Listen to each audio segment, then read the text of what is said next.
Sunset at Sault Ste. Marie. The date is August 3rd, 2024. And entering the MacArthur Lock at sunset is the Great Lakes oarboat Wilfred Sykes.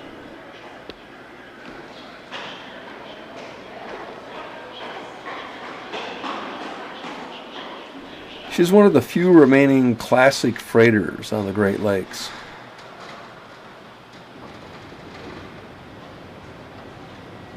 Her fine lines and her stylish paint job have been a boat nerd favorite for 75 years.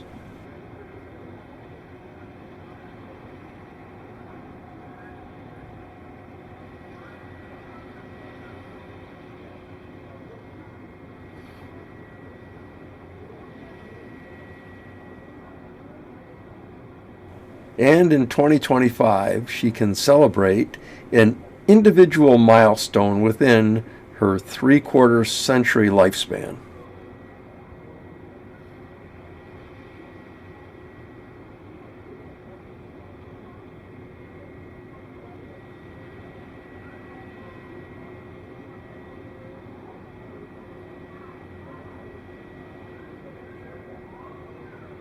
As we enjoy just watching her pass, I'll tell you about the boat and especially about that milestone near the end of the video.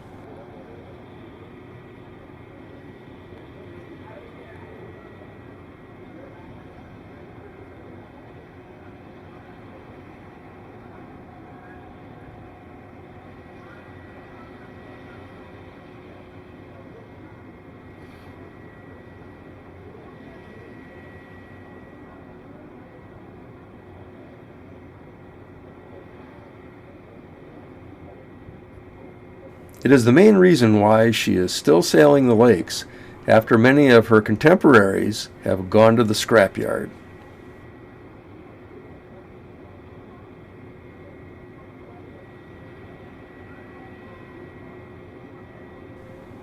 Meanwhile, let us wind the clock back to the late 1940s, just after the end of World War II.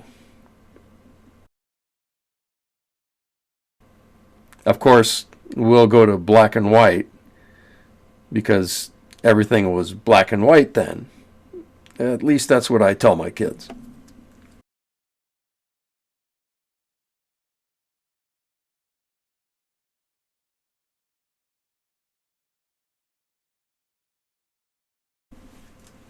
From the spring of 1927 until the end of World War II, the largest boat on the Great Lakes was the Carl D. Bradley. Launched on April 27th of that year, this monster measured 640 feet in length, 65 feet in beam, and 30 feet in depth. She was a stone carrier and was constructed as a self-unloader. Her size and the types of cargo she carried got her through the years of the Great Depression and also helped determine the victory during World War II. When the war ended, the massive arsenal of democracy in the United States quickly shut down. Factories needed time to retool from making weapons to making commercial products, such as automobiles. The need for iron ore and other bulk cargoes declined as the post-war recession took place. Shipyards laid off workers, and many of the more than 400 lakeboats had the scrapyard in their future. The officials at Inland Steel, however, were sure that the economy would rebound. In 1948, they contracted American Shipbuilding at Lorain, Ohio, to design and build the largest, fastest, and most modern lake boat ever constructed. She would be a straight-decker measuring 678 feet in overall length, 70 feet in beam, and 32 feet in depth. This Queen of the Lakes would become known as the Wilfred Sykes.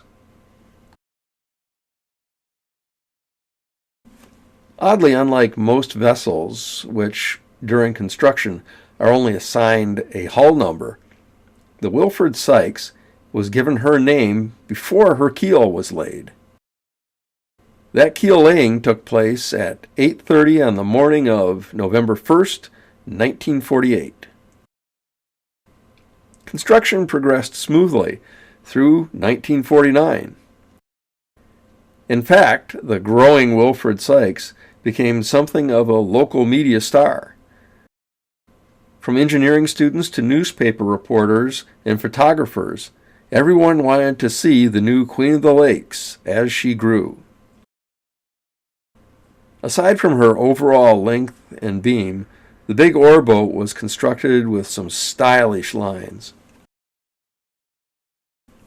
Instead of the traditional bluff bow, her stem was slightly raked forward. Plus, her forward cabins were large and almost seemed to have been cut from a cruise ship. Her Texas deck rail was also raked forward, while her pilot house visor and windows were slanted aft. Although traditional lakeboat crews who were quartered aft had to exit their rooms onto the open deck, the top of the poop deck on the Sykes was fully enclosed, so all of the passageways were protected from the weather. These were innovative features that would become the standard on future Lakers. And last but not least, her new paint job featured a full-length white strake stripe, which would become a trademark of Inland Steel in the years ahead.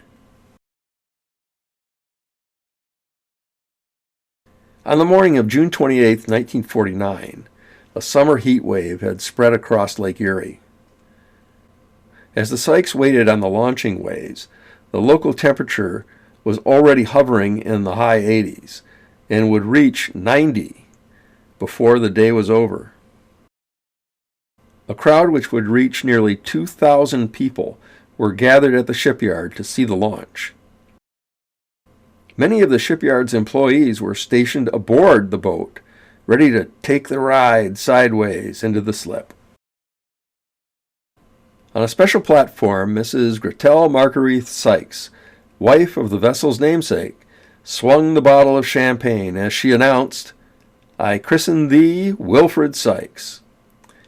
It was 11:35 in the morning as the huge lakeboat began her slide. The crowd cheered. Some 600 of those cheering had come from Inland Steel's headquarters in Chicago aboard 2 special trains chartered by the company for the event. With their pennants flying, the Sykes slid gracefully into the water. The splash was more like one massive single wave. Not only was she the largest oarboat on the lakes, but her accommodations rivaled every other freighter of the time. Her crew rooms were laid out so that every crewman had no more than one roommate. Most of the crew had their own individual room, and every room had a private bathroom. Additionally, the Sykes was boasted as being the first Laker ever built with an onboard waste management system. Her galley was huge and totally decked out in stainless steel appliances and furnishings. On her Texas deck, she had 4 staterooms, which could house 2 VIP guests in each. The boat was also equipped with TV antennas, so her crew could use that newfangled television device in either of her forward or aft recreation rooms. They weren't cheap in those days.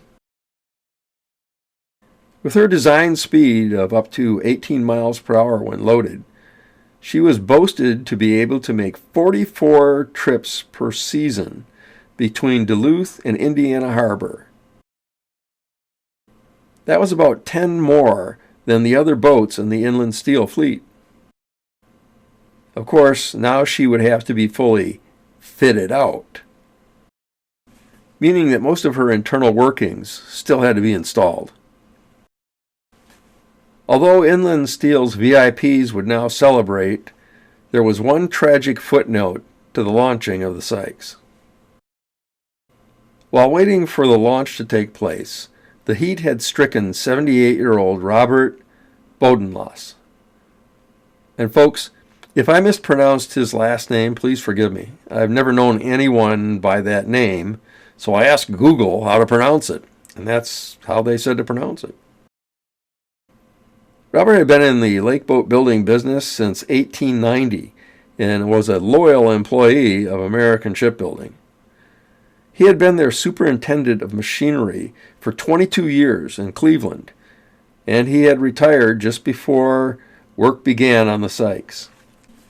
Now he had come to Lorraine to see the new Queen of the Lakes launched. Yet he suffered a fatal heart attack and died just 30 minutes before she was launched. It took until the end of November 1949 for the Sykes to be fully equipped and ready for her sea trials. All 5 of the Great Lakes were having a late November fit as the Sykes headed out of Lorraine on her sea trials. Up on Lake Superior, her older sister ships, Joseph Block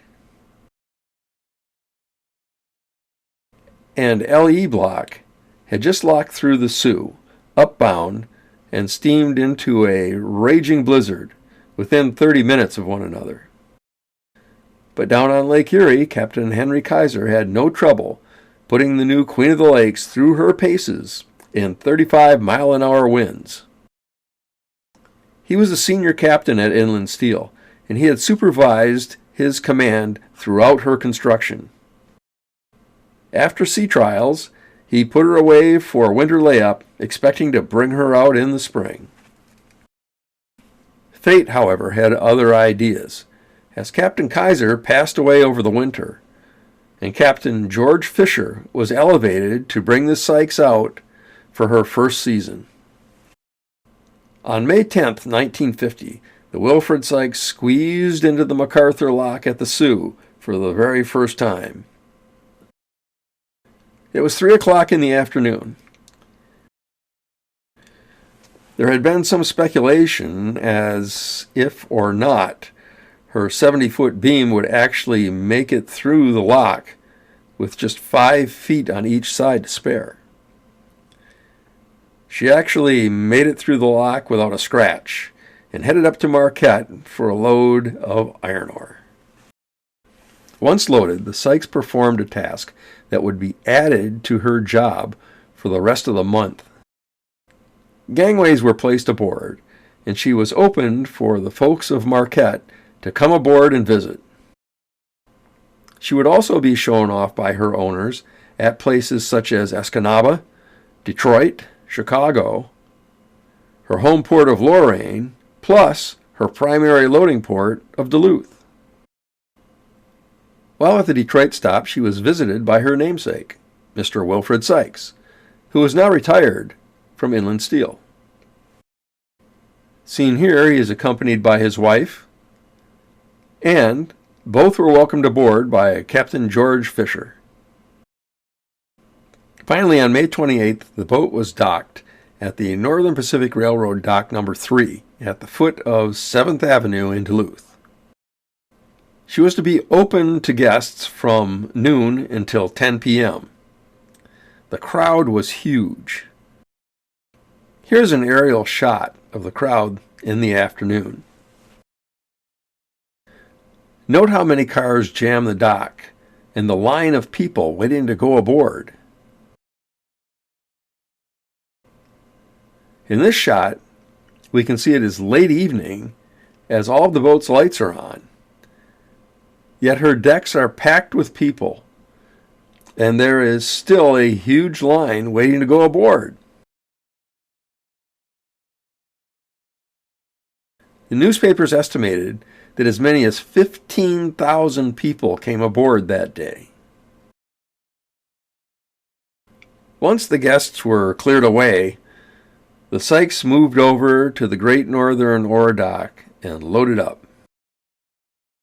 After each one of these open house stops, Inland Steel posted this thank you piece in local newspapers. Of course, it too was a well-dressed advertisement for Inland Steel and their new, largest boat on the lakes. For the next 44 seasons, this classic ore boat remained a boat watcher's favorite. Then came the winter layup of 1974-75, and the news that she was going to be converted to a self-unloader. While the work was being done at Fraser shipyards, many in the boat-watching community feared that her self-unloader conversion may spoil the beauty of this former Queen of the Lakes. Such concerns are demonstrated by this quip in The Scanner, one of the most trusted and popular historical publications on the lakes. It says, quote, "We would not want to see her appearance ruined by the fitting of some ghastly rig like the one installed on CSL's Frontenac," unquote. Yet, that's pretty much what she got. It's hard to make self-unloading rigs look pretty. But I'll let you take a look and decide for yourself. The season of 2025 marks 50 years since that conversion to a self-unloader took place aboard the Wilfred Sykes. A half-century ago, it may have seemed like her beautiful lines had been spoiled. However, if we consider what has happened to so many lake boats that were sailing with her a half-century ago, which have now long since gone to the scrapyard, it should be considered that the ghastly rig, which was constructed upon her graceful lines, has kept her around for us boatners to enjoy for an additional half-century. Frankly, when viewed sailing down the St. Mary's River during a fine summer evening sunset, I think she looks beautiful. So, let's just sit back and admire her as she passes downbound.